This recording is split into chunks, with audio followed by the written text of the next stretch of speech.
আমাদের যে অবৈধ সুদখোর ইউনূস এবং যে যুক্তরাষ্ট্র, আমি মনে করি যে ডক্টর ইউনূস যুক্তরাষ্ট্র থেকে ফিরতে পারবেন না বা ফিরবেন না, এইরকম আলামত আমরা দেখতে পাচ্ছি এবং সেই আলামতগুলো যদি আরো ঘনীভূত হয় করা যায়।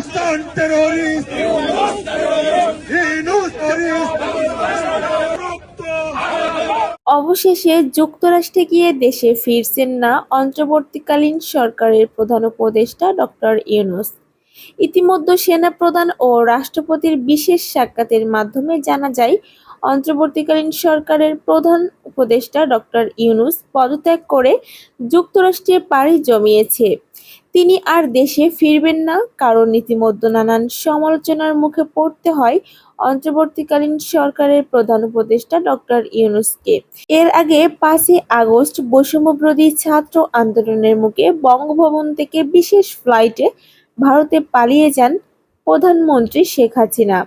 তখন পরিস্থিতি স্বাভাবিক করতে রাষ্ট্রপতি ও সেনাপ্রধানের বিশেষ নির্দেশে অন্তর্বর্তীকালীন সরকার গঠন করা হয়। ইতিমধ্যে ব্যর্থতার দায় কাঁধে নিয়ে দেশ ছেড়েছেন অন্তর্বর্তীকালীন সরকারের প্রধান উপদেষ্টা ডক্টর ইউনূস এবং তিনি বলেছেন যুক্তরাষ্ট্র থেকে না ফেরার কথা। আবারও ক্ষমতা পেতে যাচ্ছেন আওয়ামী লীগের সভাপতি শেখ হাসিনা।